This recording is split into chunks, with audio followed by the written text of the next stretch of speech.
Primeiro eu quero parabenizar vocês pela iniciativa de trazer a palavra de Deus, estudos da palavra de Deus, ainda mais na área da apologética. Como é difícil encontrar igrejas que investem na área da apologética, a defesa da fé. Nós temos a certeza de que a igreja, ela cresce quando tem conhecimento bíblico. Ela não entra em tantas heresias que a gente vê por aí acontecer, né? Às vezes você vê coisas absurdas, que você fala assim, como é que isto se deu? Como isto aconteceu? Mas é verdade, acontece. Então, a melhor coisa para combater as heresias é o conhecimento bíblico. E o pastor Carlinhos, a gente se conhece há muito tempo, né, Carlinhos? Fizemos muitos vídeos juntos, né? E deixa eu falar um pouquinho da minha experiência na apologética. Desde 2002 a 2003, eu tenho estudado apologética e participado de debates de TV, rádio, defendendo a fé. Não é fácil, gente. Nós estamos tendo hoje muitas heresias entrando na igreja. Alguns assuntos foram deixados de lado. E um deles é esse assunto. Judaização da igreja brasileira. E eu quero falar um pouquinho para vocês, tá bom? Antigamente nós tínhamos a Defesa da Fé, eu era consultor teológico da Defesa da Fé, da revista Defesa da Fé. Quem conhece? Quem conheceu a revista Defesa da Fé aqui? Parou, né? Felizmente, o pastor Antônio não faz mais, ele está a um curso teológico em uma igreja que também nem deveria estar, né? E a gente sabe que tem muita heresia, mas amém, glória a Deus. Nós estamos aqui nessa noite para combater esta questão, a judaização da igreja brasileira. E eu quero falar um pouquinho com vocês sobre isso. E eu gostaria que você fosse acompanhando comigo. Nós vamos ler alguns textos durante a palestra. Alguns assuntos são necessários para que a gente possa falar. Ok? Então nós precisamos saber o seguinte. Em primeiro lugar, que o judaísmo não pode ser confundido com uma religião bíblica. Judaísmo não é cristianismo. Nós precisamos entender isso. Que muitas vezes a gente encontra cristãos imaginando que o próprio judaísmo é uma religião cristã. Até mesmo dentro da igreja, por falta de conhecimento. Então ela não pode ser conhecida como uma religião bíblica. A gente entende que o judaísmo tem sim raízes no Antigo Testamento, mas o judaísmo não é uma religião cristã. Existe um estudo de Larry Hellier que traz algumas diferenças do judaísmo, por exemplo, de hoje, e o judaísmo das raízes bíblicas, porque isso foi mudando com o tempo, com a destruição do templo. Então eu quero falar um pouquinho das diferenças para você, tá bom? Vamos lá. Eu preciso só me adaptar a isso aqui. Aí, ok. Tá dando para ver direitinho para vocês? Amém? Então vamos lá. O judaísmo de hoje tem sido uma religião sem sacrifício. Sem sacrifício. Desde a destruição do templo em 70 depois de Cristo. Não há sacrifício, remissão de pecados, não há ofertas a Deus de remissão dos pecados. Essa é uma grande diferença do Antigo Testamento, que existia uma vez por ano, que o sacerdote, nós vamos ver aqui, entrava para entregar essa oferta. A observância também dos mandamentos foi substituído pela guarda, né? Ou melhor, o sacrifício foi substituído pela guarda dos mandamentos. Então a observância dos mandamentos substituiu o sacrifício do pecado. Eu não sei se vocês já escutaram, mas no Adventismo, a Ellen White chega a dizer que a guarda do sábado é uma questão de salvação. Isso é uma grande heresia. Salvação é uma questão do sacrifício vicário de Cristo. Não é guarda nem de domingo, nem de sábado, nem de um dia. O que nos traz a presença de Deus, nós vamos ver durante a palestra também, é a presença em nós de Jesus Cristo, como nosso Senhor e Salvador. O sacrifício vicário de Cristo, o sangue de Jesus espargido na cruz. Observar um mandamento não me faz santo. A observância do mandamento não substitui o sacrifício de Cristo. E para Ellen White, em um dos seus livros, ela chega a dizer que ela guarda o sábado, e a guarda do sábado é uma questão de salvação. Não sei se vocês sabem distinguir uma igreja herética, mas uma das características da igreja herética, de uma igreja que é comandada por uma heresia, é quando você tem as quatro operações matemáticas, é um modo fácil de ensinar, as 4 operações matemáticas são incluídas dentro da sua doutrina. Adição, subtração, multiplicação e divisão. Então, por exemplo, essa questão do próprio sábado foi um aumento, uma adição para a salvação. Você tem Jesus como seu Senhor, mas se você não guardar o sábado, você está perdido. Então, soma sábado e soma o sacrifício de Cristo. E a gente sabe, o sacrifício de Cristo é o suficiente para sermos salvos. Amém? Outra decisão, outra mudança, que é a circuncisão, as festas anuais, regras alimentares, a leitura da Torá e das seleções dos textos dos profetas são lidas em ciclos de leituras e sermões, não como no Antigo Testamento. Mas ela ainda é guardada por eles. Essa é também não há uma diferença, mas é algo que também que eles têm como regra. Os judeus ortodoxos, por exemplo, eles esperam um Messias pessoal. Eles ainda não entendem que Jesus Cristo veio. Por mais que todas as profecias messiânicas do Antigo Testamento apontam para a pessoa de Cristo. Eu vou fazer o seguinte, deixa eu só explicar uma coisa para vocês. Eu vou ser muito mais didático, tá? Não vou entrar numa história teológica de palavras em hebraico e puxar essas questões. Vocês tiveram aqui o pastor Elias Soares, que é um erudito, um catedrático aí nessas questões. E eu acho mais didático eu passar um pouquinho para você do nosso dia a dia de um modo simplificado. Tá bom? Então, por exemplo, os judeus ortodoxos esperam um Messias pessoal. Eles não aceitam Jesus como Senhor e Salvador. Eles não têm essa certeza. E o que é que está acontecendo hoje com algumas igrejas brasileiras? Eles estão costurando o véu que Deus rasgou no sacrifício de Jesus Cristo. A volta da lei é costurar o véu que Jesus rasgou no sacrifício de Cristo. Para a gente entender um pouquinho de como funciona, o que a gente vai fazer? Se eu não trocar aqui, vocês não vão conseguir acompanhar. Eu queria que vocês abrissem em Hebreus capítulo 9, versículo 1 a 12. Nós vamos entender um pouquinho do sistema religioso do tabernáculo.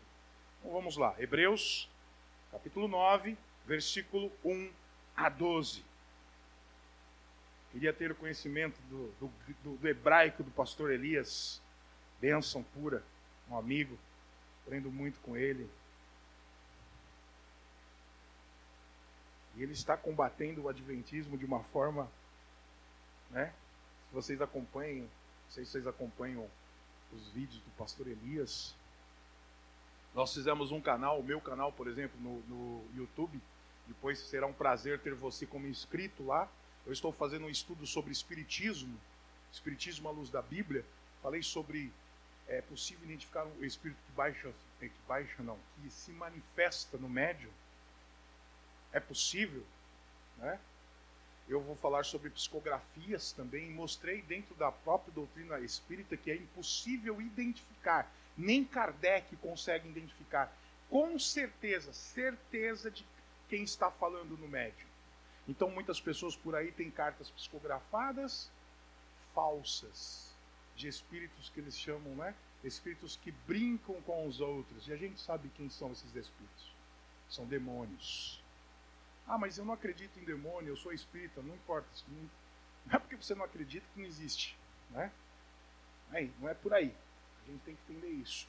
Eu tenho feito isso. Então o canal chama Influenciando Gerações. Será um prazer ter você lá. Hebreus capítulo 9, versículo 1 a 12, vai falar um pouquinho de como funcionava o sistema do tabernáculo. Tá bom? Então vamos lá. Todos acharam? Amém? Ora, também o primeiro tinha a ordenança do culto divino e um santuário terrestre. Porque um tabernáculo estava preparado, o primeiro em que havia o candelabro, o candeeiro e a mesa e os pães da preposição ao que se chama santuário. Vou mostrar para vocês aqui. Não tem coisinha? Não tem. Tá. Vou mostrar para vocês aqui. Para vocês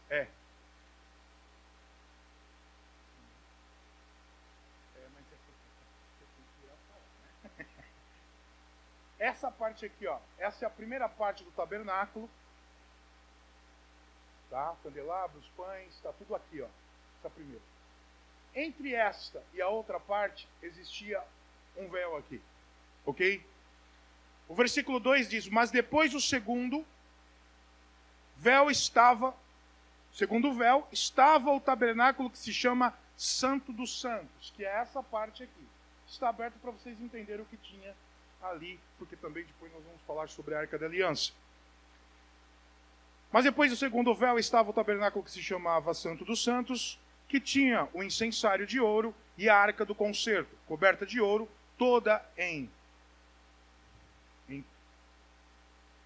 Tedor, em que estava um vaso de ouro que continha o maná e a vara de Arão, que tinha florescido, e as tábuas do concerto. E sobre a arca, os querubins da glória, que faziam sombra no propiciatório, das quais coisas não falaremos agora particularmente. Isso é o escritor de Hebreus. Versículo 6. Ora, estando essas coisas assim preparadas, a todo tempo entravam os sacerdotes no primeiro tabernáculo, cumprindo-se os serviços. Mas no segundo, só o sumo sacerdote, uma vez no ano, não sem sangue, que ofereciam por si mesmo e pelas culpas do povo, dando nisso a entender o Espírito Santo que ainda o caminho do santuário não estava descoberto, enquanto se conservava em pé o primeiro tabernáculo, que é uma alegoria para o tempo presente, em que se oferecem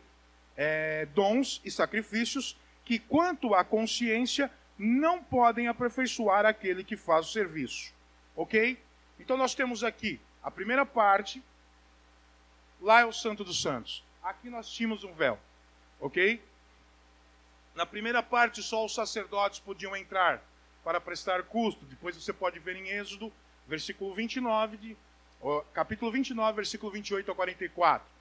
Aí, no segundo, o sumo sacerdote entrava uma vez por ano para entregar a oferta de expiação do pecado.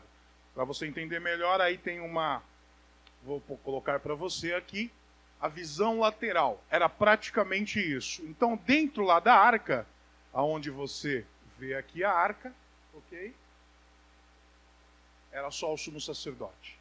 Então, existia uma cortina, ok? O que acontece na morte de Jesus? O véu que separava os dois lugares foi rasgado. Por quem? Por Deus. Poxa, mas como é que você chega nessa conclusão? Vamos ler um pouquinho? Mateus 27, versículo 50 a 53. Eu coloquei aqui para você, se você quiser também conferir na Bíblia, confira na Bíblia aí, às vezes eu posso até ter errado. Sempre digo que uma igreja bereana é aquela que aprende e que conhece a palavra de Deus e que não entra em heresias. Mateus 27, versículo 50 a 53 diz assim: e Jesus, clamando outra vez com grande voz, entregou o Espírito. E eis que o véu do templo se rasgou em dois de alto a baixo. Tremeu a terra e fenderam-se as pedras. esta questão de alto a baixo é muito importante. Marcos 15, versículo 38 diz: e o véu do templo se rasgou em dois, de alto a baixo. Lucas não faz esta afirmação, mas em Lucas 23, versículo 44 a 45 diz: e era já quase a hora sexta, e houve trevas em toda a terra, e até a hora nona, escurecendo-se o sol, e rasgou ao meio o véu do templo. De alto a baixo, o sacrifício de Cristo foi suficiente. Ele nos trouxe a paz com Deus. Ele nos levou. O que significa isso? O que significa essa questão? A aliança antiga foi substituída pela nova aliança. Até a morte de Cristo, enquanto Jesus não morreu, estava a antiga aliança. Após isso, houve a nova aliança. Por isso que se chama Novo Testamento. Um testamento só entra em vigor quando a pessoa que escreve o testamento, e Jesus escreveu a nossa história, e não adianta ter o bater pezinho não, e não adianta ter o falar que não, porque ele também vive antes de Cristo e depois de Cristo, durante toda a história da humanidade, porque isso está registrado, e nós falamos isso depois de Cristo e antes de Cristo. Até a própria história da humanidade está registrada e marcada antes dele e depois dele. E a minha história e a tua história também foi marcada antes dele e depois dele. E o que significa isso? Quando ele morre, o Novo Testamento começa a ter validade. A antiga aliança é substituída pela nova aliança. O sacrifício de Jesus restaurou o relacionamento entre Deus e os homens. Esse sacrifício trouxe um novo relacionamento entre Deus e os homens. E eu não preciso mais de um sumo sacerdote para entrar na presença de Deus. Porque o sacrifício perfeito foi dado, foi entregue. Jesus foi o meu sumo sacerdote, que entregou o sacrifício perfeito a Deus. E eu sou o tabernáculo de Deus agora. O templo do Espírito Santo. Jesus como sumo sacerdote, você vai verificar depois em Hebreus, capítulo 8. E o que acontece após o sacrifício? O relacionamento entre Deus e o homem foi restaurado. E começa a ter paz com Deus. Romanos 5, versículo 1 e 2, Paulo escreve: sendo, pois, justificados pela fé, temos paz com Deus, por nosso Senhor Jesus Cristo. Então, Jesus Cristo me trouxe a paz que o pecado tinha retirado. Ele me leva à presença de Deus pela minha fé em Cristo, como meu Senhor e Salvador, como aquele que entregou o sacrifício. Eu sempre digo o seguinte, às vezes as pessoas dizem assim: aquele sacrifício era meu, eu tinha que morrer na cruz. Não. Como assim? Porque o sacrifício não seria perfeito. Você parou para pensar nisso? Se você morresse pela sua salvação, não teria validade. Porque o cordeiro tinha que ser sem mácula. O sacrifício tinha que ser perfeito. Então eu nem para morrer por mim mesmo eu servia. Jesus Cristo veio por mim. Ele me trouxe a paz. Sendo, pois, justificados pela fé, temos paz com Deus por nosso Senhor Jesus Cristo, pela qual também temos entrada pela fé a esta graça na qual estamos firmes e nos gloriamos na esperança da glória de Deus. Hebreus 10, versículo 19 a 23, fala um pouquinho de que a carne de Cristo é o véu. Foi o véu, né? Rasgado. Hebreus 10, versículo 19 a 23 diz assim: tendo, pois, irmãos, ousadia para entrar no santuário pelo sangue de Jesus, pelo novo e vivo caminho. Então há um caminho novo. E há um caminho vivo. Está aqui para nós. Então, se existe um novo caminho e vivo, o outro morreu e o outro ficou para trás. E esse caminho, continuando o versículo, diz assim: que ele nos consagrou pelo véu, isto é, sua carne. E tendo grande sacerdote sobre a casa de Deus, cheguemo-nos com verdadeiro coração e inteira certeza de fé, tendo o coração purificado da má consciência e o corpo lavado com água limpa, retenhamos a firme confissão da vossa esperança, porque fiel é o que nos prometeu. Então a carne de Jesus foi rasgada. Quando nós falamos o texto da ceia, o corpo foi partido por nós. Eu sempre digo que o corpo de Cristo está no mundo inteiro. Ele foi partido. Temos um pouco do corpo de Cristo aqui, em uma outra igreja que está se reunindo agora, que tem Jesus Cristo como um Senhor e Salvador, e guarda as doutrinas, né, bíblicas. Lá também tem uma parte do corpo. Um dia tocará a trombeta e nós estaremos encontrando com Ele, e o corpo vai se reunir para sempre. Eu creio nisso. Você crê? Eu creio nisso.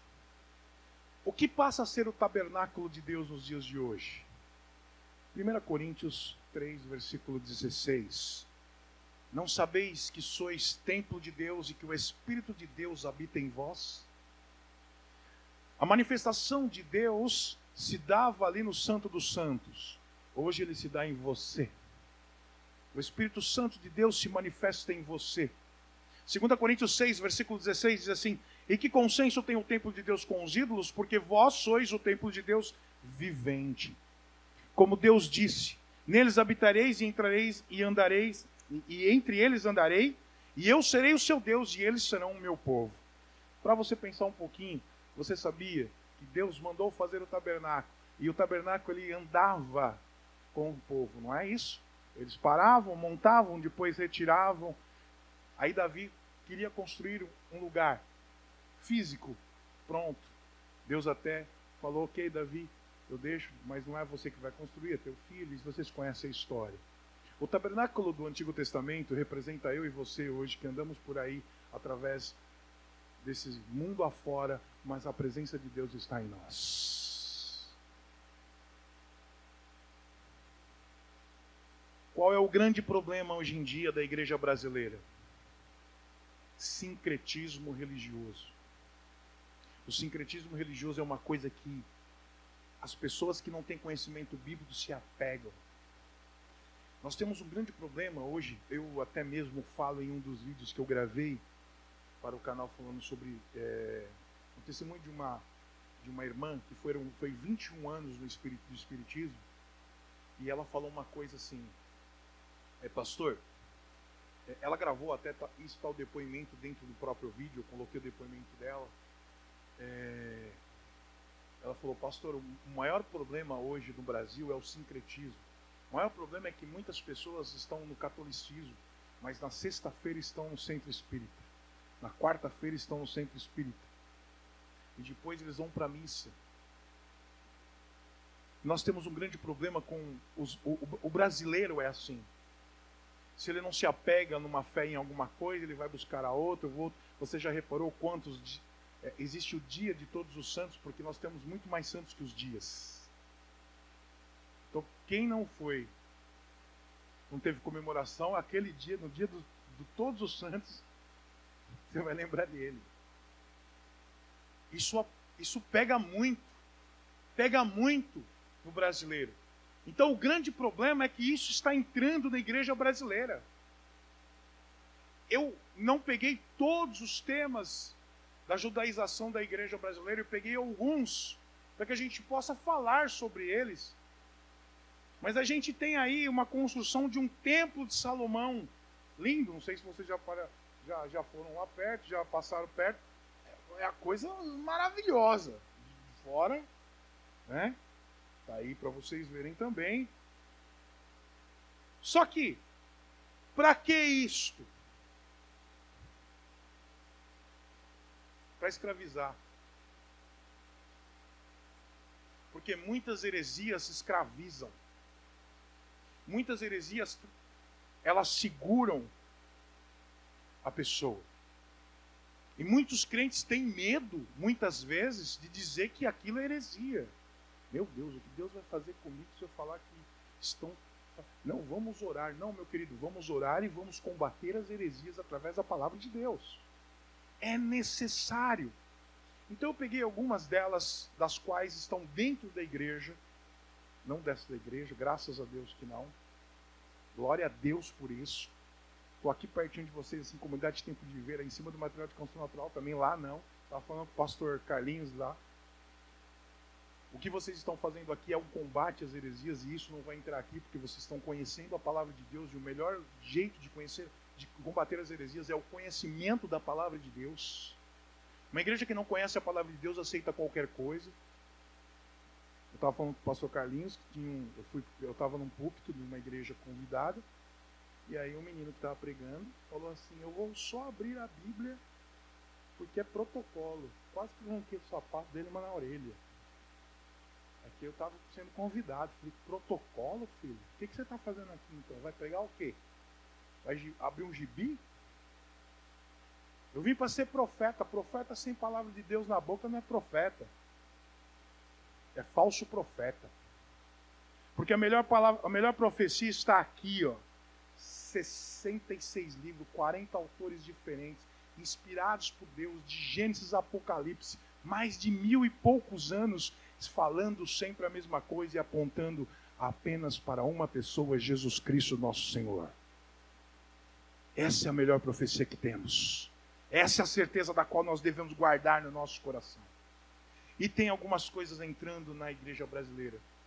Até porque também nós esquecemos de ensinar a palavra de Deus. É muita história e pouco ensino da doutrina bíblica. E eu quero falar um pouquinho com vocês sobre uma das heresias que você deve ter visto por aí, o toque do chofar na igreja brasileira. Rapaz, eu não consigo tocar nem cornetinha da Copa. Imagina tocando esse negócio aí, né? Eu não sei se vocês viram o vídeo, mas um pastor ungiu as cornetinhas da Copa e entregou pro pessoal.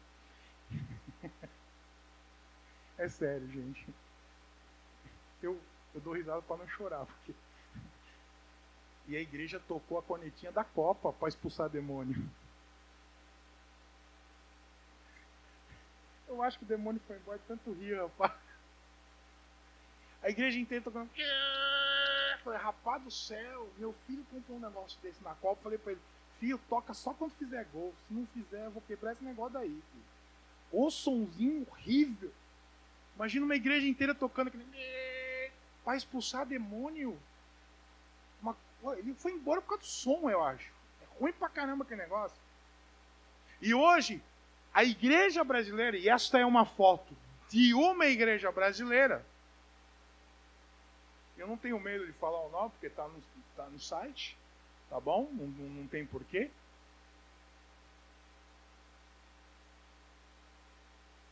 Usa isso aí como ato profético.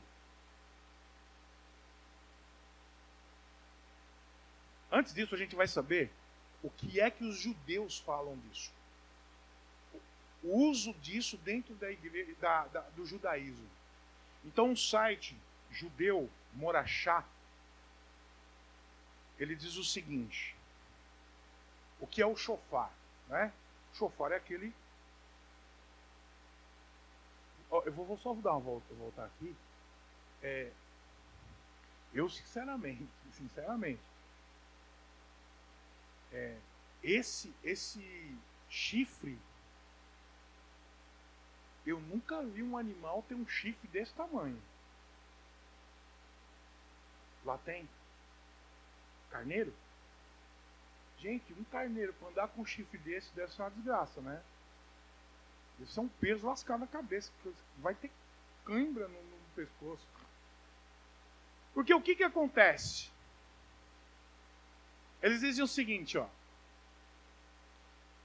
Conforme o site judeu Morachá, o chamado do shofar é um instrumento mais... É o chamado do shofar, um dos instrumentos mais capazes de nos despertar, motivar ao arrependimento e fazer lembrar que nunca é tarde para começar. Um toque de um instrumento. Quando você usa isso como um instrumento musical, qualquer tipo de música, ok, beleza, eu até não entendo onde é que a gente vai colocar esse shofar dentro de um... né? Mas quando você busca tocar o shofar para chegar ao arrependimento, você está numa situação difícil. Outra definição do site: o som do shofar é uma prece sem palavras, cuja eloquência, expressão alguma, seria capaz de transmitir, trazendo consigo uma mensagem de redenção e arrependimento para todo o povo de Israel. Ou seja, o toque do chofar para eles está ligado ao arrependimento. Para o judaísmo, o toque do chofar representa o período de misericórdia de Deus.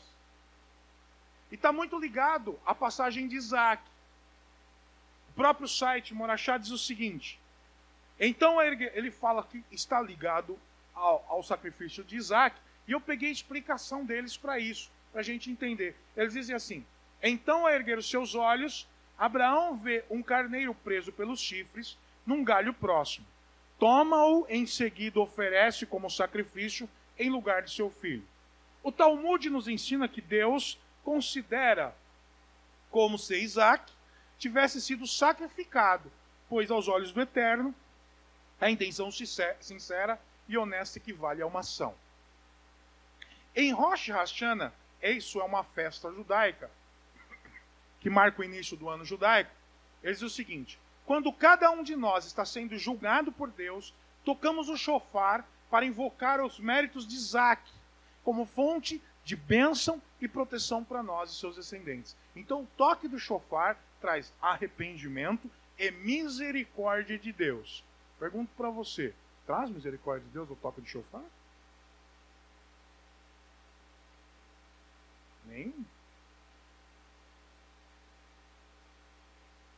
O que me traz um julgamento onde Deus me vê diferente é a pessoa de Jesus Cristo em mim. É o sangue de Jesus que me purifica de todo pecado. A misericórdia, Deus é misericordioso. Não preciso tocar o shofar para saber que Deus é misericordioso. Não preciso escutar isso para me arrepender. Eu tenho que me arrepender todos os dias dos meus pecados, dos meus erros, dos meus delitos. Porque a presença de Cristo é muito melhor do que um toque do instrumento. O shofar como instrumento que traz a presença de Deus, isso é impossível para a igreja brasileira trazer isso para dentro. Algumas igrejas usam o shofar como instrumento que Deus vai, olha, vamos tocar o shofar aqui, a presença de Deus vai encher este lugar. Para algumas igrejas brasileiras, o toque do shofar é tão importante, é tão necessário, é um ato profético que não pode ser deixado de lado, que eles começaram a fazer uma escola para para os membros aprenderem a tocar o shofar. Qual igreja que é? A Igreja Batista da Lagoinha. Tem uma escola para você aprender o toque do shofar. Mas não é só soprar aquele treco lá, não. Existem tipos de toque. Eu trouxe alguns tipos de toque para você entender, porque tem uma escola. Você é capaz de falar assim, é só soprar. Não, tem jeito de soprar, tem jeito de pegar, tem jeito de limpar o shofar, tem jeito de comprar o shofar. Tem um jeito para tudo, gente. Eu prefiro tocar bateria, juro. Apesar que o shofar é mais fácil levar quando você toca, né? Mas tudo bem. Existem 3 tipos de toques de shofar. O tequiá, que é o toque de levantar a guerra. É o que eles dizem quando foi feito ali em Josué. O shevarim, que é a purificação e a quebra de retaliações. Estamos passando por um problema. Nós vamos tocar o shofar e o diabo vai parar de retaliar sua vida. Nós vamos... a manifestação de Deus será muito grande ao toque do shofar. Meu amigo, não tem base bíblica para isso. E o teruá, que é o toque de marcha e cura. Eu estou sentado aqui, pedi até para o Carlinhos, eu estou fazendo um tratamento médico, da qual eu não posso tomar nem antibiótico, nem anti-inflamatório. Por isso que vocês me veem vir para lá e para cá. Então, não é porque é que eu normalmente também não fico quieto em parado num lugar. Mas eu estou com o nervo ciático todo inflamado. Eu vou indo para cá e para cá. Não se preocupem, tá? Então eu não posso tomar. Hoje para vir ministrar é Tramal e Dorflex. E vamos lá. E eu estou sentado por causa disso, porque em pé eu não aguentaria. Mas se tivesse alguém com chofar aí, toca, fica, a cura vem, né? Rapaz, eu pensei até em comprar um negócio desse, ficar tocando o mês inteiro, mas falei, não vai dar certo, né? Porque não é bíblico. Então ele diz o seguinte, olha o que essa escola diz, o tocador deve ser um adorador, pois profeticamente ele é um meio de levar a voz de Deus à igreja. Por um toque de chofar, eles substituem a palavra de Deus. Ah, não substituímos, nós pregamos. Espera um pouquinho. Mas quando você fala que ele traz a voz de Deus à igreja, eu simplesmente deixo aqui de lado. A voz de Deus está aqui, gente. A voz de Deus está aqui. E vou dizer, tem gente que sai daqui, de outros lugares, para ir aprender a tocar o chofar. E Bíblia não toca nem na capa, mas no chofar toca o dia inteiro. Olha o que eles dizem, abre aspas, nem todo profeta toca o chofar, mas toda pessoa tem chamado para tocar. Mas toda pessoa tem um chamado para tocar é um profeta. Toda pessoa que tem um chamado para tocar é um profeta. Ele não deve aparecer, e sim o som. Olha que interessante. Tem um jeito de tocar. Como é que eles tocam? Eles tocam com a cabeça coberta.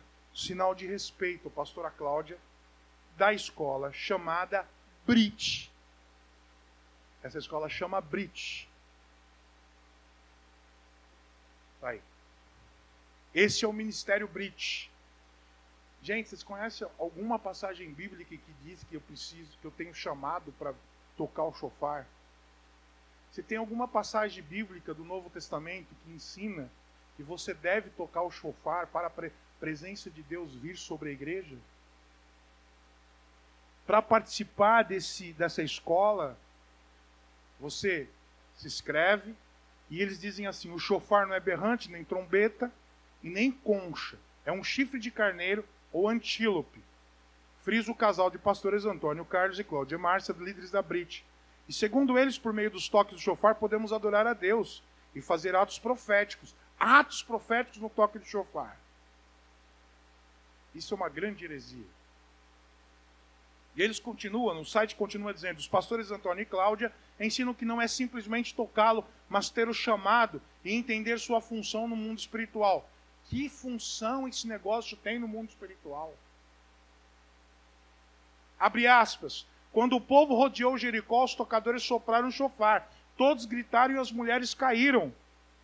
E as muralhas. As mulheres não, as muralhas.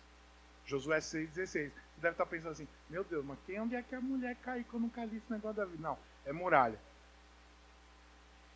Ainda dizem assim, nos dias de hoje, ele ainda é um instrumento de guerra, tocado pelo servo do Senhor, que sempre deve ser revestido pela oração dos seus líderes. Ah, você toca o chofar, mas tem uma cobertura espiritual em cima disso tudo. Não vai tocar sem cobertura espiritual não, meu amigo. Você está perdido. O negócio não vai funcionar. E aí eu pergunto para você, pensando na passagem de Josué, as muralhas tinham 6 metros de largura, casas em cima das muralhas. O toque do chofar quebrou as muralhas? Quem quebrou foi Deus. E eu fico imaginando, eu estava outro dia, eu fico pensando nesse negócio, assim, por que é que Deus mandou tocar essas buzininhas, gente? Para mostrar para os caras que você falou assim, olha, eu vou dar uma coisa muito absurda para vocês fazerem na hora, porque Josué, as muralhas de Jericó tinha um exército enorme, os caras eram grandes, né? Guerreiros, uma cidade muito bem construída, bem segura. Aí Deus falou assim, vou derrubar esse negócio com as buzininhas. Os caras vão pensar capaz de... Nem Josué pensou que foi as buzininhas. Mas tem gente hoje na igreja brasileira que pensa que é a buzininha que derrubou as muralhas.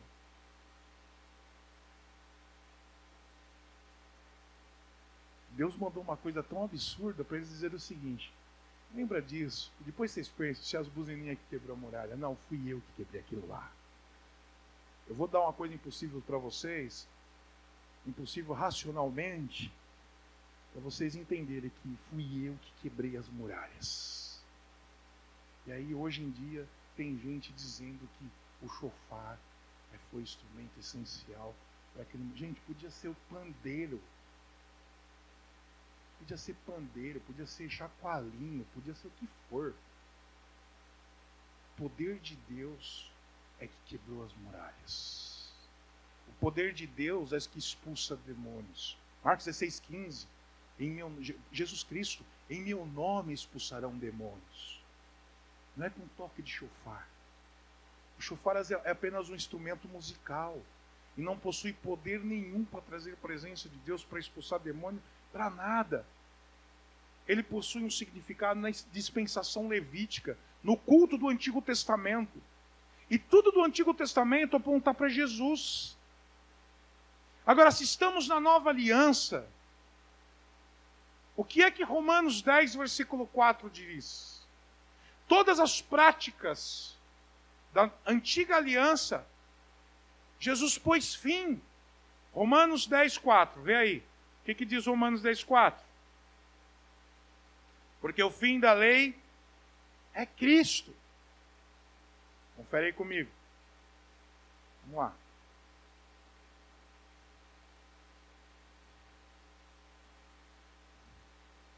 Romanos 10, versículo 4. Porque o fim da lei é Cristo, para a justificação de todo aquele que nele crê.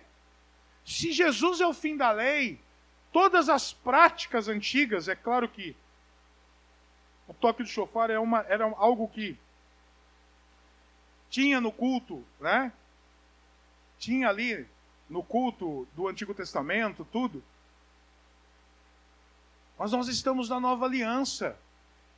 E outra coisa, também no Antigo Testamento não era para tocar o chofar para expulsar demônio, ou para a presença de Deus vir, não.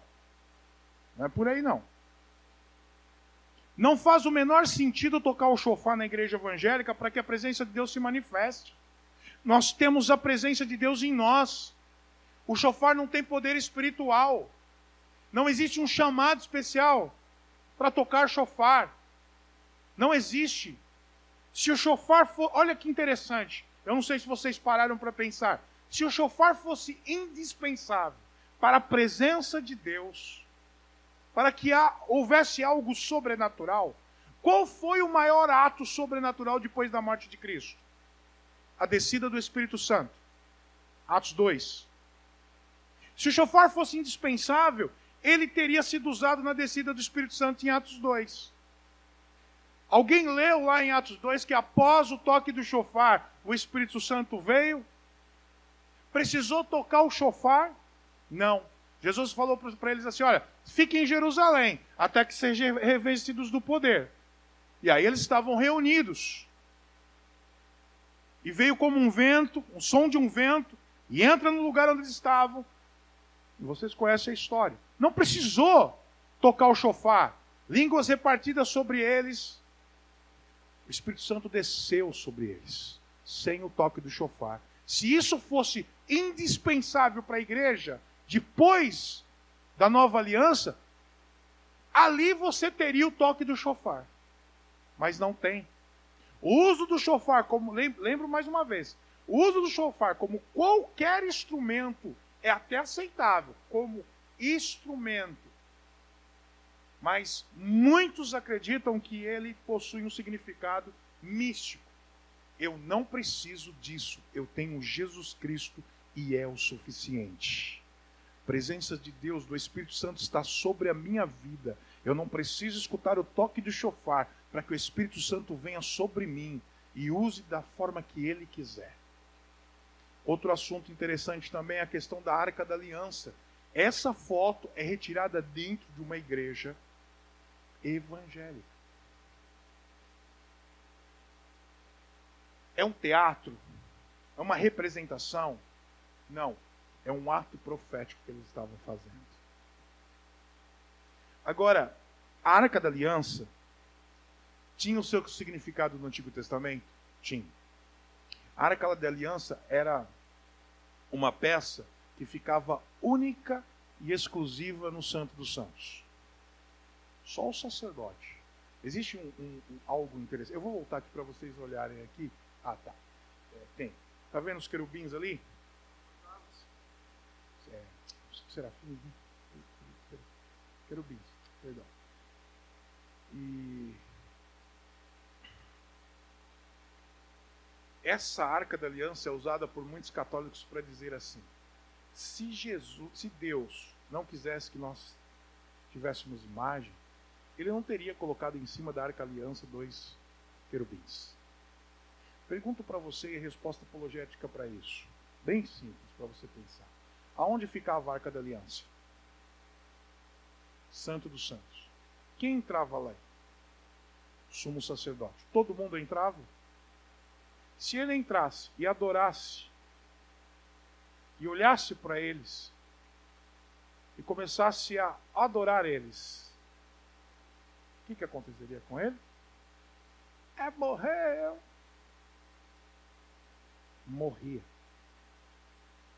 Então não há nenhuma ligação entre os querubins e a idolatria. Até porque eles ficavam separados do povo, ficava num lugar onde uma pessoa só entrava, e se adorasse a eles, eles morriam. A Arca da Aliança tinha uma representação no Antigo Testamento, muito, representava a presença de Deus. Levítico 16, versículo 1 e 2. A Arca da Aliança representava a pureza de Deus. Se você tocasse na Arca da Aliança, olha que interessante, se você tocasse na Arca da Aliança, você morria. Usa, morreu ao tocar a arca, lá em 1 Crônicas 13, versículo 9 a 10, você vai ver isso. Deus falava no propiciatório em cima da arca, número 7, versículo 89. Deus falava em cima.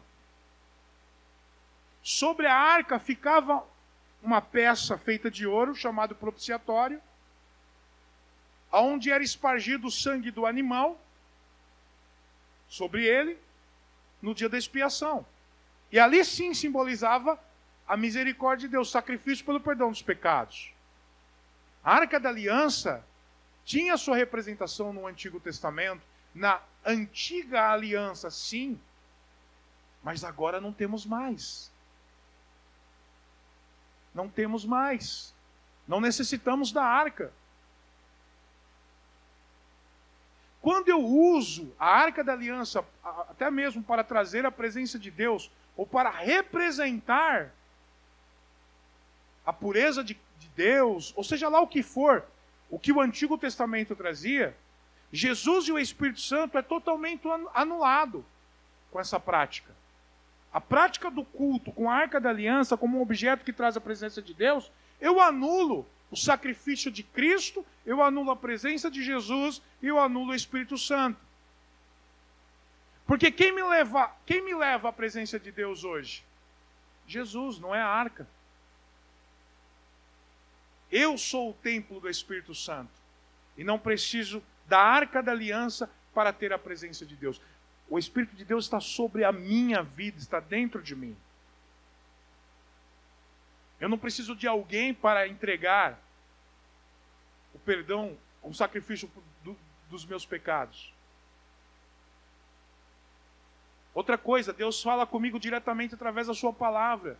E se eu estou em Cristo, tudo aquilo que faz parte da dispensação levítica deixa de existir porque Jesus trouxe o fim da lei. Nós vimos em Romanos 10:4, mas também tem um texto em Romanos 7:1-4 que diz assim: não sabeis vós, irmãos, pois que falo que sabem a lei, que a lei tem domínio sobre o homem por todo o tempo que vive, ou seja, a lei teve domínio do homem, domínio sobre o povo de Deus, até enquanto viveu.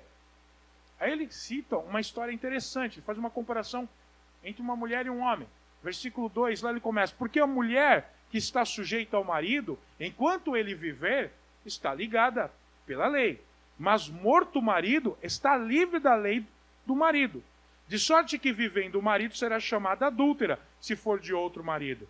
Mas morto o marido, livre está da lei, e assim não será adúltera se for do outro marido. Assim, meus irmãos, também vós estáis mortos para a lei pelo corpo de Cristo, para que sejais de outro, daquele que ressuscitou entre os mortos, a fim de que demos frutos para Deus. Mas agora estamos livres da lei, pois morremos para aquilo que estávamos retidos, para que sirvamos em novidade de espírito e não na velhice. Olha que interessante. Enquanto o marido está vivo, a mulher não pode casar de novo. Ela pertence a ele, ok? De um modo simples. Não vamos chamar de machista, pelo amor de Deus, estou tentando explicar de um modo mais simples. Ok? Ela está dizendo, ela tem uma ligação com o marido. Não é que pertence a ela, tem uma ligação com o marido. Ele morreu, você está livre. Veja, e aí ele fala, ora, a lei morreu. A lei morreu. Nós estamos livres da lei. Então morremos para aquilo que estávamos retidos. Todas as dispensações da lei, tudo aquilo que era para ser feito, morreu, termina com Cristo. Agora nós estamos numa nova vida. Precisamos ter uma novidade de espírito. Precisamos servir a Deus em novidade de espírito. Vocês conseguem entender, queridos? Isso tudo já foi deixado de lado. Peguei outra prática aqui para vocês. Alguém conhece o que é isso aqui? Mezuzá. É isso aí mesmo. Lá abaixo. Deixa lá alto mesmo, porque nós vamos ter que passar um vídeo aqui. A mezuzá, gente.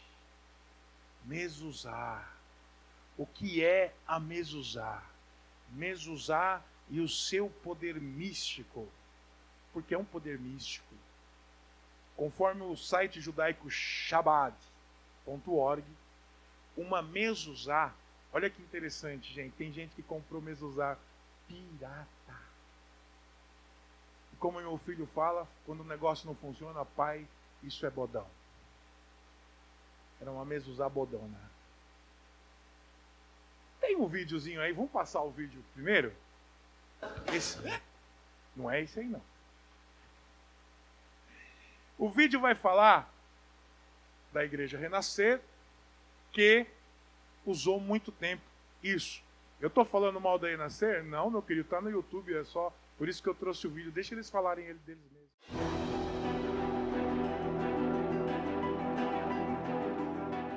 A prática de se afixar a mezuzá obedece ao mandamento que está na Bíblia, em Deuteronômio, capítulo 6, versículo 9. As escreverás nos umbrais de tua casa e nas tuas portas e em teus portões. O ato profético se constitui pelo sinal de que na residência ou estabelecimento tem em sua porta maior proteção. A mezuzá é composta de um pedaço de pergaminho que contém passagens bíblicas. E em sua mezuzá você colocará os pergaminhos com as palavras liberadas das bênçãos apostólicas a cada mês do ano de Joel. A mezuzá é fixada externamente, deve ser posto a 7 palmos de altura do chão, apontada para dentro da casa ou estabelecimento, com a extremidade de cima no lado direito de quem entra, e normalmente inclinado a 45 graus para dentro do recinto. A mezuzá deve ser colocada na porta de entrada da casa ou do estabelecimento, mas também pode ser afixada em cada umbral de cada cômodo da casa. A mezuzá é um símbolo espiritual debaixo da palavra. Deus seja meu protetor e minha sombra, à minha direita. Deus guarde a saída e a minha entrada, agora e sempre. Todas as bênçãos apostólicas são colocadas dentro da mezuzá e do lado de fora, uma palavra hebraica trinome, vida, paz e prosperidade, que tem o poder de afastar o anjo da morte.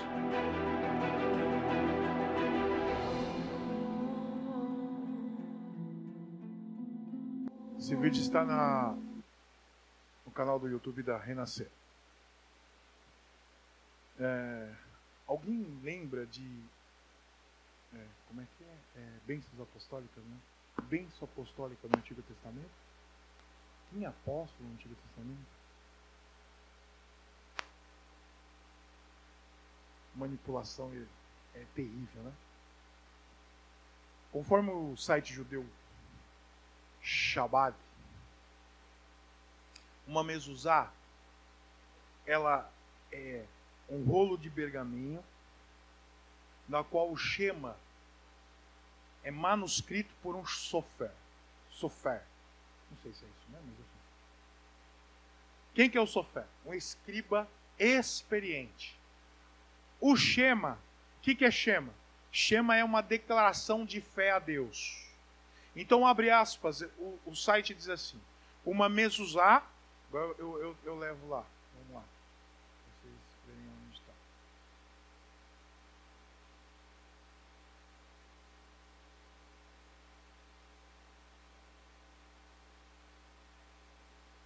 É que eu vou chegar lá para vocês acompanharem comigo aqui.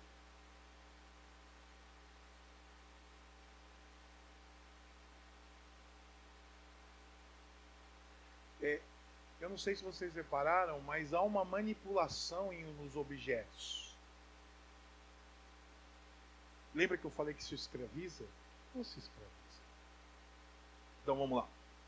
Conforme o sábio judeu, uma mezuzá é um rolo de pergaminho, na qual o Shema é manuscrito por um sofer, escriba experiente. Shema é a declaração de fé a Deus. Então, abre aspas, diz assim, uma mezuzá é colocada no lado direito do umbral da porta, designado um lar judaico, mostrando que um lar judaico. Ela lembra ao entrar e ao sair que Deus nos protege todo instante e Ele é o guardião eterno de Israel. A colocação de uma mezuzá nas portas da casa ou escritório protege os seus moradores e proprietários. Estejam eles dentro ou fora do local. Ou seja, não é Deus que protege, é a mezuzá. Não, mas a mezuzá me lembra que Deus me protege. Eu não preciso da mezuzá para lembrar que Deus me protege. Aquele que habita no esconderijo do Altíssimo, a sombra do Onipotente descansará. O Senhor me guarda. O Senhor dá ordem aos anjos a meu favor. Não é eu que dou a ordem a anjo e nem eu que fico trocando de anjo. Quando você vai para uma igreja que troca de anjo, não troca de anjo não, troca de igreja. Entendeu? Porque não dá para ficar trocando anjo, porque, em primeiro lugar, você não manda em anjo. É Deus que manda. E Deus que manda te guardar. Esse negócio é um barato. É uma heresia que eu te falo.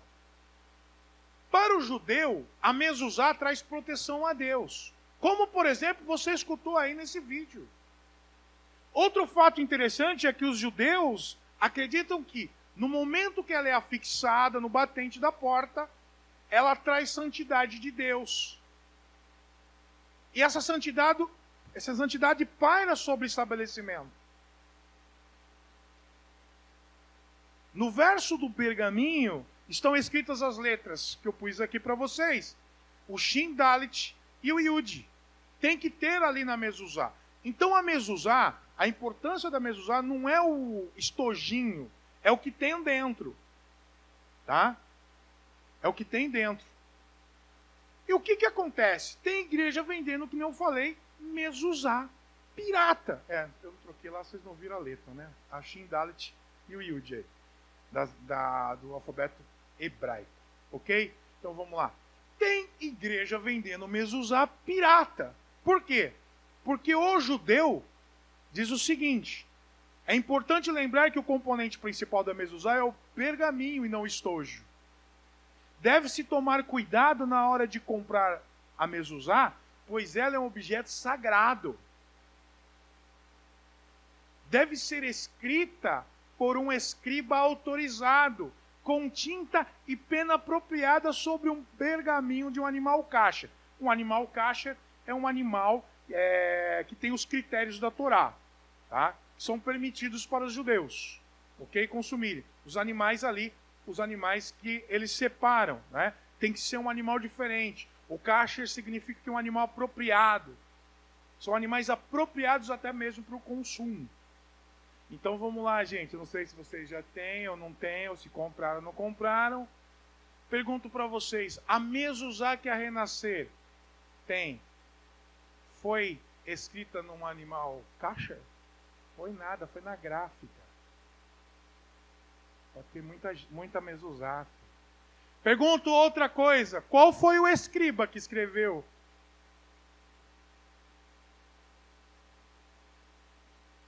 E aí? Foi escrito... É aquele momento que quando a gente compra um negócio desse, que às vezes um dia participamos, um negócio, você fala assim, caramba, eu fui tonto e não sabia, né? Mas às vezes as pessoas também, olha, eu vou dizer uma coisa para vocês. Tem muita gente, é grana, dá grana. Imagina quanta mesuzada me deu, filho. Né? Mas tem muita gente ali com o coração aberto para Deus. E que estão sendo ensinadas assim. E que acreditam naquilo que está sendo ensinado. Eu digo que aqui de cima, não faço isso aqui em um lugar santo, no santo dos santos, não. Mas aqui de cima, depende de quem você traz. Uma igreja que não zela pela palavra de Deus, ela escraviza os seus membros com essas heresias, mas aquele que está sendo escravizado muitas vezes tem o coração aberto para Deus e acredita naquilo. Meu povo está sendo destruído porque lhe falta. Vocês pararam para continuar o capítulo, e eu vou deixar para vocês chegarem em casa e ver de quem era a culpa? Porque às vezes a gente joga a culpa no povo, né? A culpa era do sacerdote. Se o sacerdote está a fim de ensinar uma heresia, ele ensina. E o povo, que muitas vezes não conhece Bíblia, eles acreditam, porque o cara aqui representa a palavra de Deus, está ensinando a palavra de Deus, abre a Bíblia, ora, uma coisa maravilhosa, eu sou apóstolo, meu amigo. Quase chegando a querubim. Tem pai apóstolo hoje em dia. Tem apostila, a esposa do apóstolo. Tem apóstola. Veja, se você comprou mezuzá, que não foi escrito por uma mão de um escriba, não foi de uma caneta apropriada, de um pergaminho de um animal kasher, a sua mezuzá é pirata. E como meu filho diz, é um bodão. Não adianta nem você vender para outro. Pega a mezuzá e joga fora. Em que lugar do Novo Testamento? Não, e outra coisa, ligar a mezuzá com bênçãos apostólicas é o fim do mundo. Porque aonde eu entendo, leio e vejo alguma referência do Novo Testamento, onde eu vejo os apóstolos, aonde é que eu vejo uma orientação de usar mezuzá para ser protegido por Deus? Em nenhum lugar. Eu desafio esses apóstolos que vendem essas mezuzás a me mostrar um versículo aonde um apóstolo chega a abençoar alguém com a presença da mezuzá. Quem é que protege a sua vida? Quem é que protege a minha vida? É Deus. Existe alguma passagem que diz que você precisa usar a mezuzá, colocar na sua casa e ainda fazer voto, oferta de sacrifício? Cuidado para não ser enganado, porque muitas pessoas aproveitam da falta de conhecimento. Aproveitam. E às vezes as pessoas acreditam. Sim, acreditam. Outro, e esse eu vou passar muito rápido, as indumentárias judaicas. Gente, eu vi o que tem de pastor usando talit, né? Até bonitinho lá, até bonitinho. Eu acho que é um cachecol bem legal. Uma roupa, né? Sabe o que acontece com a igreja quando vê alguém usar o talit? Parece que tem uma autoridade. Nossa, mano. Né? É o cara. Trocou a gravata. Pede para ele tirar o talit, põe em cima do púlpito e fala assim, prega aí, filho. Prega talit. O que é o talit? O chale de oração. O chale que muitas vezes as pessoas colocam para tocar o shofar. Alguns fazem isso, já vi. É uma roupa que durante gente, é o véu. Não preciso falar mais nada, né? Que se usa para orar nos sábados e nos dias santos. Tem franja em seus 4 lados. que são chamadas de tzitzi. Acho um barato, né? Tzitzi. O negócio está dando curto. Né? Tzitzi. Números 15, versículo 37 a 40. Alguma referência bíblica para usar o talit na oração no Novo Testamento? E o kippá? É o chapeuzinho redondinho, de forma circular, que os judeus usam para simbolizar o temor de Deus. Se eu precisar de um kippá para representar o temor de Deus, eu estou perdido, filho. Os judeus usam para dizer que alguém está sobre ele. Para os ortodoxos, apenas os homens podem usar. Não há mandamento bíblico para o uso do kippá para qualquer outro tipo de cobertura espiritual. Isso tem, e não há mandamento bíblico no Antigo Testamento para o uso de kippá. Não sei se vocês pararam para perceber isso. Isso é a tradição judaica. Vem da parte da tradição. Gente, agora a gente vai entrar um pouquinho nos quais são os problemas da gente trazer tudo isso para a igreja. Quais são os problemas do uso dos objetos judaicos nos cultos cristãos? É trazer à igreja a velha aliança. Aquilo tudo que acabou com Cristo, eu trago para dentro da igreja. E mais interessante é que as pessoas trazem festas. Tem algumas festas até... Não, estamos fazendo a festa judaica. No final é festa junina mesmo, né? Quem sabe, né? Nunca vi um touro maluco lá. Como é que chama o touro lá? Touro mecânico no Antigo Testamento, vocês já viram? Pesca. Brincadeira de pesca. Vocês conseguem se identificar com brincadeira de pesca no Antigo Testamento? Você já viu um versículo que diz assim: e Deus pediu para fazer a arca da pesca e colocar os peixinhos para as crianças pegarem. Nem vi. E Deus pediu para trazer um touro mecânico. Nunca vi. E os caras falam que é festa do quê? Não, festa judaica. Outro dia eu fui numa escola e meu filho dançou uma... Falei, poxa, legal, você está ensinando pelo menos a cultura, né? Uma escola cristã. Aí dançaram lá, quando eu era pequeno. Então, 19, 18, 25 já estão enormes. Não tão gordo, mas tão magrinho, tão grande. E estão lá, né? Aí eles dançaram lá a coisa. Na outra dança, que é outra classe, agora eles vão dançar a música do DJ não sei quem. Falei, legal essa festa do tabernáculo, né? Tinha DJ, rapaz. Era o rap não sei das quantas. Rap secular. Bom, tem igreja tocando Raul Seixas na hora do louvor. Não vou nem dizer nada. Não sabia nem que Raul Seixas era levita. Nem existe nem levita, mas fazia parte do grupo de louvor. E aquela música Tente Outra Vez foi uma manifestação de Deus mostrando a criação. Mentira. Eu fazia um vídeo mostrando que aquilo lá ele fez para a mulher dele quando ele casou. De novo ele falou Tente Outra Vez. Ficou difícil, porque depois ele descasou também. Nem assim ele conseguiu tentar outra vez. Bom, voltando aqui no nosso assunto. Quando eu trago a Arca da Aliança, quando eu trago o toque de chofar, quando eu trago a mezuzá, quando eu trago o uso do kippá, e muitas vezes a gente vê isso nos púlpitos, eu estou costurando o véu que Deus rasgou. Os costumes da lei para a igreja é descartar a nova aliança. E o apóstolo Paulo combateu os costumes judaicos, a prática judaizante. Muitos judeus, quando se converteram, quiseram trazer a circuncisão aos cristãos. E hoje temos igrejas que buscam colocar, por exemplo, cultos da Arca da Aliança, nos cultos da Arca da Aliança, guardar as festas judaicas, o uso do kippá, festa dos tabernáculos, o talit para alguns apóstolos. Essa prática toda. Outra coisa que também é interessante, não sei se vocês já perceberam, muitos cristãos, quando estão numa igreja dessa, eles buscam orientação para ver a sua árvore genealógica, para buscar a nacionalidade judia. Eu vi, um amigo meu fez isso, e foi para lá como um judeu.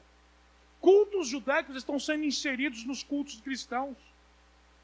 Viagem de Israel, por exemplo, até legal viajar para Israel, porque não tem dinheiro, que é caro pra caramba, mas viagens de Israel estão sendo idolatradas.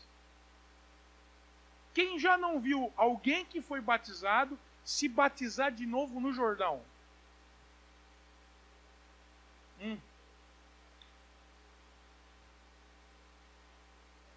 Rebatizou, né, no Jordão, né? Campanhas de objeto de Israel. Gente, campanhas que vendem terra de Israel, água do Jordão.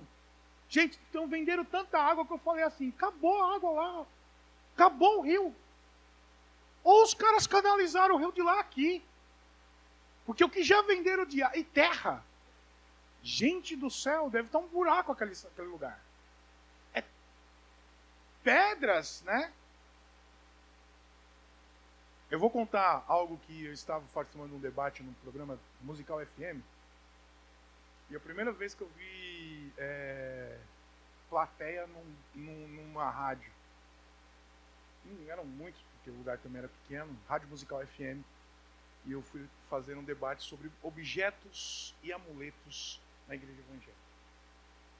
Foi um tal apóstolo lá. E lá vou eu.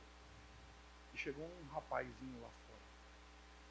Ele falou, pastor, quando eu vi o tema e que o senhor ia vir, eu vim aqui para assistir. Eu falei, rapaz, eu fiquei pensando, mas eu podia ter escutado em casa, né? Porque a rádio não... Mas eu falei assim, eu quis vir aqui contar um testemunho para ti. Então tá bom. Pastor, eu saí da igreja onde estava. Tá, mas por quê? Eu era da Universal. E eu aceitei Jesus ali. E eu era uma pessoa que... Primeiro amor, né? Faz de tudo, né? Primeiro amor, o cara tá lá, faz, tal. Mas eu comecei a ver algumas coisas diferentes. Até o dia que o meu pastor falou assim, o que nós vamos fazer hoje? E todo mundo, o obreiro estava ali e falou assim, busquem água lá atrás. Encham os baldes. Depois as garrafas.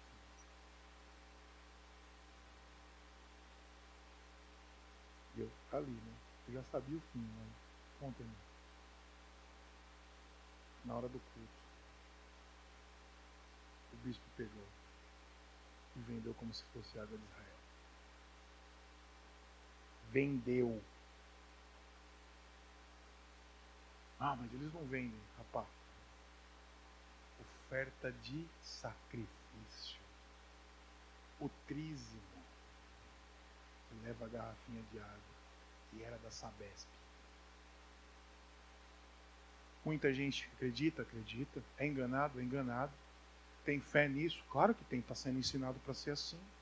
O que é que está acontecendo? Viagens de Israel também estão sendo vendidas, e já tentaram me vender, como mudança na vida financeira. Você vai para lá, você vai gastar o seu dinheiro lá, e olha, você vai voltar, e Deus vai te abençoar de uma maneira sobrenatural, que você não vai ser mais pobre. Gente, eu não tenho dinheiro nem para ir para lá. E eu fui, não, pega emprestado. Pega emprestado. O que é que está acontecendo? Tudo isso é um resultado de uma idolatria, superstição e de uma hermenêutica distorcida sobre textos relacionados a Israel, que dá interpretações erradas. Algumas de propósito, e até outras eu até acredito que alguns pastores não fazem de propósito, aprenderam dessa forma e repassam assim. Não fazem distinção do Novo e do Velho Testamento. Para vocês entenderem, Paulo escreve aos Gálatas, nós estamos terminando, faltam acho que uns 10 minutos aí. Paulo escreve aos Gálatas que voltar às práticas cerimoniais da lei é cair da graça. Gálatas 5, 1-5 diz assim, estáis, pois, firmes na liberdade com que Cristo nos libertou, e não torneis a meter-vos debaixo do jugo da servidão. Eis que eu, Paulo, vos digo que, se vos deixar de circuncidar, aqui era uma questão de circuncisão, Cristo de nada vos aproveitará. E de novo, protesto a todo homem que se deixa circuncidar, que está obrigado a guardar toda a lei. E olha o que ele diz. Separados estáis de Cristo, vós os que vos justificais pela lei, da graça tendes caído. Outra passagem, outra situação. As leis e rituais, festas e costumes foram abolidas por Cristo. Tem um rapazinho aqui que é o pai apóstolo, não sei se vocês conhecem. Faz tempo que eu não vejo ele na... É esse rapaz aqui. Ele se diz pai apóstolo. E vó apóstolo. É um negócio mesmo. O que acontece no Concílio de Jerusalém, em Atos 15? O que ficou decidido? Que os costumes mosaicos não eram obrigatórios, a circuncisão não era obrigatória. Circuncisão, festa judaica, guardar o sábado, cerimônias foram abolidas porque não fazem parte da dispensação do Evangelho. Romanos 10,4, como vimos, o fim da lei é Cristo. O fim da lei é Cristo. Ah, mas se você não guardar, você não vai ser salvo. Eu sou salvo pelo sangue de Jesus. Porque Deus amou o mundo de tal maneira que deu o seu Filho unigênito para todo aquele que nele crê não pereça, mas tenha vida eterna. João 3,16. Eu sou o caminho, a verdade e a vida, e ninguém vem ao Pai senão por mim. Não é pelo sábado, nem pela festa, nem pela arca da aliança, nem por nada. É por Cristo. O Senhor veio buscar para aqueles que estavam perdidos. E eu termino dizendo o seguinte, que as práticas da lei serão abolidas sabe como são abolidas essas coisas? Conhecimento bíblico, gente. Conhecimento bíblico. Não caia nessa conversa. Os objetos não trazem bênção alguma para você. Nem mezuzá, nem chofar, nem arca da aliança. Se você for usar alguns desses objetos, usem para que você ensine. Às vezes a gente usa para as crianças olharem. Traz sim, olha, isso aqui é uma arca da aliança, mas foi usado no Antigo Testamento, representava isso, e mostra Cristo, aponta para Cristo. Todo o tabernáculo, alguns teólogos estudiosos sobre Israel dizem que tudo, tanto medidas como tudo, apontam para Cristo. Cuidado para você não ser enredado por uma heresia judaizante, por palavras de persuasão. Cuidado com pastores, líderes, apóstolos, arcanjos, querubim, serafins, que pregam outro evangelho. Gálatas 1,8 diz, mas ainda que nós mesmos, ou um anjo do céu, vos anuncie outro evangelho, além de que já vos tenha anunciado, seja anátema, maldito, cai fora de um lugar desse. Seja praticante da nova aliança. O sacrifício de Jesus não foi em vão. Jesus é suficiente e marcou o fim da lei. Amém? Quero terminar essa palestra com vocês, na minha parte, depois a gente vai para as perguntas, falando que a apologética brasileira é muito difícil. O que vocês estão fazendo aqui, nossa, nem todas as igrejas gostam, né? Não precisamos falar de apologética, não precisamos defender a nossa fé. Não. Paulo ia nas sinagogas defender a fé. Devia quebrar uns pau lascados. Eu queria ter lá com o Paulo, aí é legal. Né? Nós precisamos aprender a defender a nossa fé, precisamos de conhecimento bíblico. E eu quero dar aqui para você alguns canais que Deus me proporcionou a fazer. Em primeiro lugar, se você quer aprender a palavra de Deus, continue vindo aqui, uma igreja bíblica, uma bênção. Né? Mas eu costumo dizer que se foi nos dado, vamos usar para a glória de Deus. Então, o canal Influenciando Gerações é o meu canal no YouTube. É um canal apologético sem mimimi. O próximo vídeo vai ser Raul Seixas, foi levita? Então eu vou falar mesmo. Vou trazer um pouquinho vou combater essa questão, porque eu não sei se vocês sabem, uma outra heresia que está acontecendo na igreja brasileira é tocar música secular. Tem gente tocando Raul Seixas. Eu sou a mosca da sopa. Gente do céu. É colocar a mosca dentro da igreja mesmo e tomar sopa. Se você entender a vida de Raul Seixas, nenhuma música pode ser considerada, nem do Raul, nem de todos, né? Mas do Raul, ele teve um contato com Aleister Crowell, sempre não consigo falar o nome desse cara, que era um ocultista, satanista. Paulo Coelho. Eu vou trazer um documentário nesse vídeo que eu vou fazer, que não sou eu que vou falar deles, eles mesmos vão falar deles mesmos. Então, nesse canal chamado Influenciando Gerações, está no YouTube, ele tem estudo de várias religiões, o que a Bíblia diz sem rodeio. Outro programa que eu estou fazendo também é um programa apologético de quarta, sexta e domingo às 10 da manhã, na rádio web, radiotempodeviver.net. E nós temos o site, agora influenciando gerações também, tá? Que você pode pegar artigos e estudos escritos para você estudar em casa, para você, não sei se vocês têm grupos familiares, vocês vão estar falando sobre isso. Muitas vezes esses assuntos são deixados de lado. A igreja está muito mais como uma pregação motivacional do que teológica. A gente tem visto isso. Mas quando você tem uma pregação teológica, cristocêntrica, você não cai nessas heresias. E o Instagram também que eu tenho feito isso, tenho colocado algumas áreas apologéticas. Então, se você tem o canal Influenciando Gerações, o que a Bíblia diz em rodeio? A rádio Tempo de Viver, 24 horas de louvor, quarta, sexta e domingo, 10 horas da manhã. Eu estou falando sobre Miguel, falei sobre Miguel e respondendo, Miguel é Jesus, em Judas 1:9, tem um capítulo só, Judas. Você quer falar que você já leu um livro da Bíblia? Leia Judas, é um capítulo só. Os adventistas dizem que Miguel, ali em Judas, versículo 9, é Jesus. Eu fiz um vídeo e também fiz um programa sobre isso. Passei. E respondo as perguntas dos nossos internautas aí que mandam e também do pessoal do site. Então, radiotempodeviver.net e os sites Influenciando Gerações. E o Instagram Alexandre Farias Torres. Estou com alguns livros para você, se você quiser depois ter, até mesmo alguns do pastor Elias Soares, que é uma bênção. E do Bispo Tales também. Tem um livro chamado Escravos da Heresia, que é muito interessante para você ver. Ele fala de um modo simples. Eu quero agradecer a oportunidade do Carlinhos, obrigado pelo convite. E eu quero dizer que é um prazer ministrar em uma igreja onde se preza a palavra de Deus.